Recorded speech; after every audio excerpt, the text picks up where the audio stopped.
years of pain and stress for me and my wife, my children, having to tell 3 young girls that their dad has cancer. It's been very difficult. Mathew Werfel cherishes the time he spends with his wife and 3 young daughters. He doesn't know how much longer he has left with them. I just can't imagine not being around for my family. It makes me feel sick. It makes me feel sick to my stomach that a substance like this was ever created in the first place. Mathew is 42 and has mesothelioma, a cancer caused by asbestos. But in his case, there's no wheezing or shortness of breath because his tumour isn't in the lungs. It's an extremely rare form of mesothelioma in the testicles. I was diagnosed in August of 2017.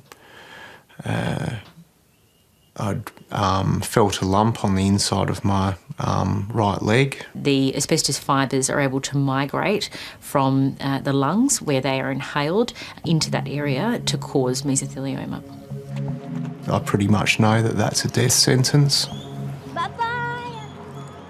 Try and be brave, I guess. He's my world. He's my rock.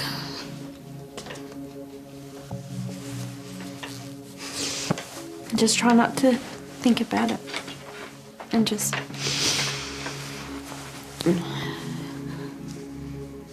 try and tackle each day as it comes. Mathew's what's known as a third wave victim. So the first wave being people who mined and milled asbestos products or worked in asbestos factories. The second wave usually refers to tradesmen.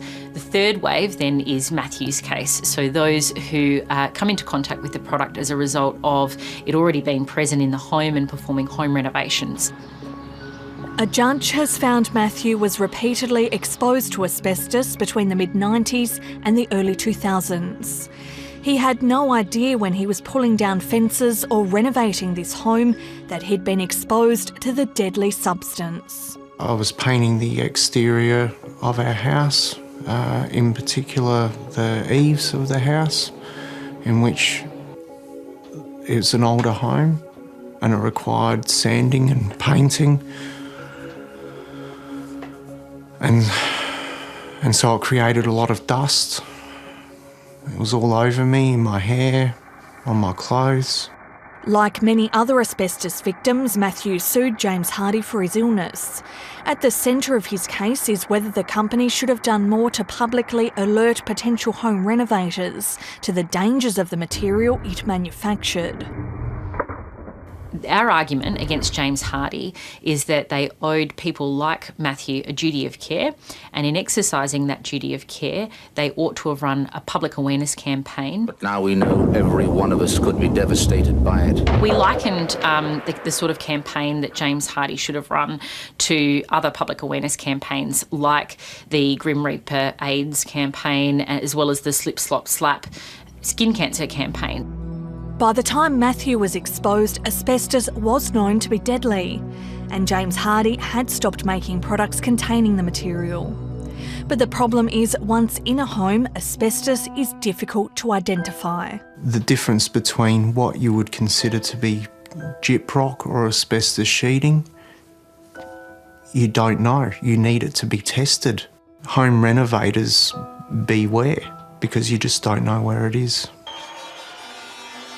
This company produced products from 1930 that killed people. In the early 2000s, Bernie Banton was a key figure in negotiating how the James Hardie financed Asbestos Injuries Compensation Fund would work.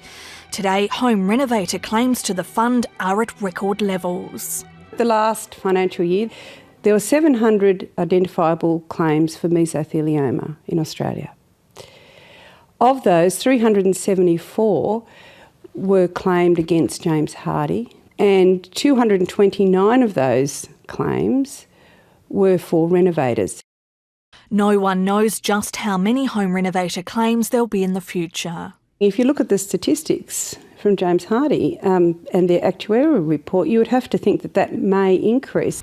I mean, it's a bit of crystal ball gazing, but there's a lot of fibro houses out there and there's a lot of fibro in the environment.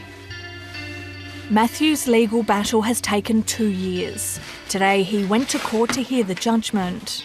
But I worry about my family. Oh, we got everything? Yeah. I worry about not being able to raise my children and guide them. In its defence, James Hardie said Mathew had been a smoker. It also argued there was insufficient evidence to link asbestos exposure to Mathew's rare form of mesothelioma. But the South Australian Employment Tribunal disagreed, finding the company failed to take reasonable steps to minimise Mathew's risk. Well, look, it's been a good win. However, it's built on the thousands of people that have contracted cancer as a result of asbestos. Because of his relative youth and expected lost future income, Mathew was awarded a record payout of more than $3 million. His lawyer expects James Hardie to appeal. The potential future liability for James Hardie is extraordinary. It will establish a principle that James Hardie ought to be held liable in circumstances where persons have come into contact with their product years after they've been installed. How I feel about James Hardie is that it's time that they just take responsibility for what they've done.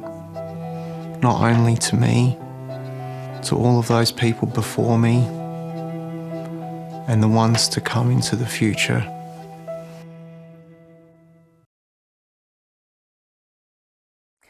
Hi, I'm Lee Sales. Thanks for watching this story. If you'd like to watch more of 730's stories, they are on the left of your screen. And tap on the button below to subscribe and get the latest from ABC News.